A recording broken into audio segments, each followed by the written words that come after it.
রব বলে আমি চাই না আমার বান্দা জাহান্নামে যাক, আমি চাই না আমার বান্দা জাহান্নামে যাক। ও পৃথিবীর মানুষ, তোরা কি মায়ের ভালোবাসা দেখিসনি?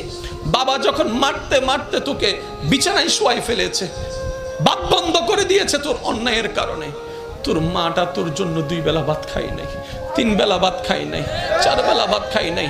তোকে মারতে যখন নিয়েছে, তোর মা এসে তোর পিঠের উপরে এমন ভাবে তোকে জড়াই ধরেছে, তোর বাবার প্রত্যেকটা আঘাত তোর পিঠে পড়ার যেগুলা তোর মা এই পিঠের মধ্যে আপন করে নিয়েছে, সন্তানের গায়ে আঘাত দিতে দেয় নাই।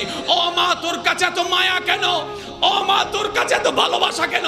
মা উত্তর দেয়, আমি পেটে রেখেছি 10 মাস, আমি পেটে রেখেছি 10 মাস, রাতকে দিন মনে হয় নাই, দিনকে রাত মনে হয় নাই, কষ্টের পর কষ্ট করেছি, আমার বমির উদ্বেগ হয়েছে, বমি হয় নাই, বমির উদ্বেগ হয়েছে, সেই কষ্টটা আমি সন্তান তোর চেহারার দিকে তাকিয়ে সহ্য করে নিয়েছি, খাবারের স্বাদ চলে গিয়েছে তারপরও মেনে নিয়েছি, আমি ডান কাত হতে পারি নাই, বাম কাত হতে পারি নাই, তারপরও আমি কষ্ট সহ্য করে নিয়েছি, আমি প্রস্রাব পায়খানা করতে পারি নাই তুই পেটে থাকার পরে, বড় হওয়ার পরে, কারণ তুই আমার সন্তান, তোর জন্য আমি সেটা মেনে নিয়েছি। শেষ পর্যায়ে জানিস রে বাবা, এমন পর্যন্ত হয়েছে তুই বাঁচবি না হয় আমি বাঁচবো, ডাক্তার বলে 2 জন থেকে যে কোনো একজনকে বাঁচা যাবে। আমি মা সেই দিন বলেছিলাম, ডাক্তার রে আমার বাঁচার দরকার নাই, আমার সোনার মানিককে বাঁচাও, আমার সোনার মানিককে বাঁচাও, আমার কলিজার দনকে বাঁচাও, আমার সন্তানকে বাঁচাও। ডাক্তার বলে, ও মা তুমি বাঁচলে তো আজও সন্তান আসবে, তুমি বাঁচলে তো অনেক সন্তান আসবে। মা উত্তরে বলেছিল, ডাক্তার মশাই আমি তো সূর্য দেখেছি, আমি তো চন্দ্র দেখেছি, আমি তো আকাশ দেখেছি, আমি তো বাতাস দেখেছি,